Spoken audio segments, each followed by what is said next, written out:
మొన్న కుర్రని అడిగాను, sir job వచ్చింది సార్ నాకంటే, ఒరే సరేరా వెల్ డన్ కంగ్రాచులేషన్స్, మరి ఈఎస్ఐసి తీసుకున్నాం అంటే, సార్ ఈఎస్ఐసి ఎందుకు సార్, నెలకి 300 రూపాయలు కట్ చేస్తారు, 300 రూపాయలకు ఒక బిర్యానీ వచ్చింది నాకు, ఎందుకు సార్ ఈఎస్ఐసి అన్నాడు. ఒరే నీకు అసలు బుర్ర ఉందారా? ఈఎస్ఐసి అంటే ఏమనుకున్నావు? నీకు ఊరికే వాడు డబ్బులు కట్ చేయట్లేదు.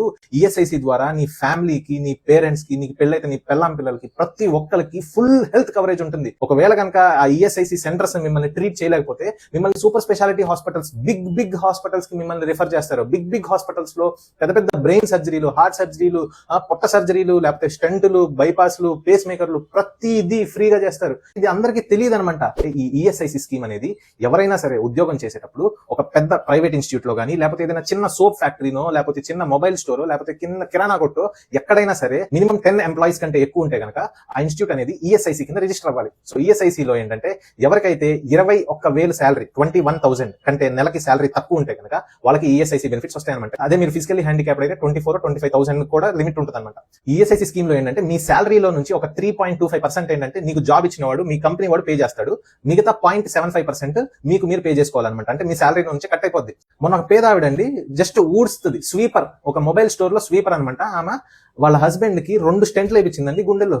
అని మామూలు క్యాజువల్ గా అడుగుతున్నాను, ఏంటమ్మా అంటే, అండి నేను ఊడ్చుకుంటానండి, నా జీతం 8,000, ఒక్క రూపాయి కూడా ఖర్చు పెట్టకుండా వాళ్ళ హస్బెండ్ కి స్టెంట్ వేయించుకుని వెళ్ళింది. Can you imagine? అంటే చాలా మందికి తెలియదు, ఏదో చిన్న ఉద్యోగాలు జాయిన్ అవుతున్నాం అనుకుంటారు కానీ అక్కడ ఈఎస్ఐసి ఉందా? ఈఎస్ఐసి వల్ల ఎంత ఆడవాళ్ళకి ఇంకా మెటర్నిటీ బెనిఫిట్స్ ఉంటాయి. అంటే ఇన్స్టిట్యూట్ లో జాయిన్ అయిన తర్వాత ఒక 10-11 మంత్స్ తర్వాత ఒక వెయిటింగ్ పీరియడ్ ఉంటుంది. దాని తర్వాత మీరు ప్రెగ్నెంట్ అయితే మీకు 6 మంత్స్ మెటర్నిటీ లీవ్ ఉంటుంది. ఆల్మోస్ట్ 80% ఆఫ్ ద శాలరీ మీకు ఫ్రీగా పే చేస్తారు. అర్థమైందా? తర్వాత మీరు సిక్ గా ఉంటే సిక్ బెనిఫిట్స్ ఉంటాయి. లేకపోతే మీరు వర్క్ చేసేటప్పుడు మీకు ఏమన్నా ఇంజురీ జరిగినా సరే దాని బెనిఫిట్స్ ఉంటాయి. పొర్రపాటున ఎవరైనా సరే వారు వర్క్ చేస్తున్నప్పుడు ప్రాణాలు కోల్పోయినా సరే వాళ్ళకి వచ్చే ఇన్సూరెన్స్ ఉంటుంది. తర్వాత వాళ్ళకి ఫ్యూనరల్ ఎక్స్పెన్సెస్ కూడా ఇస్తారు. చూడండి భయ్య, ఒక పర్సన్ కి ఈ రోజుల్లో హెల్త్ ఇన్సూరెన్స్ తీసుకోవాలంటే good quality health insurance minimum 10,000.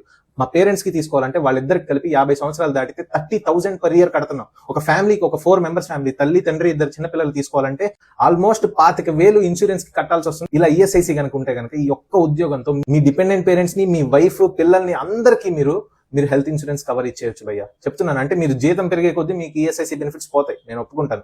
చిన్న ఉద్యోగాలు అని చెప్పేసి మేము జాయిన్ అవ్వము అనుకోకండి. ఏదైనా ఉద్యోగం వస్తే ఆ ఈఎస్ఐసి అనేది కనుక ఉంటే కనుక ఖచ్చితంగా తీసుకోండి, అక్కడే వర్క్ చేయండి. మీకు వేరే ఇంకా బెటర్ ఆప్షన్స్ వచ్చినప్పుడు, మీరు ప్రైవేట్ ఇన్సూరెన్స్ కట్టుకునే అంత స్తోమత మీకు వచ్చినప్పుడు, మీరు అందరికీ ఇన్సూరెన్స్ కవర్ తీసుకునేటప్పుడు well and good, I'm happy for that. Governments పేదవాళ్ళకి చాలా బెనిఫిట్స్ ఇస్తా ఉంటాయి, కానీ కొన్ని తెలియదు అనమాట జనాలకి. సో ఈ వీడియో ఎవరికో ఒకరికి హెల్ప్ చేస్తుంది భయ్య. మీకు డబ్బు ఉంది, మీరు ఆల్రెడీ పే చేసుకోగలుగుతారు అంటే వెల్ అండ్ గుడ్. కానీ ఒకవేళ కనుక చాలా మంది పేదవాళ్ళు ఉంటారు, జస్ట్ మీరు షేర్ చేసేయండి ఈ వీడియోని, స్టేటస్ స్టోరీయో పెట్టుకొని షేర్ చేయండి భయ్య. It will help somebody. ఓకేనా? Thanks for watching.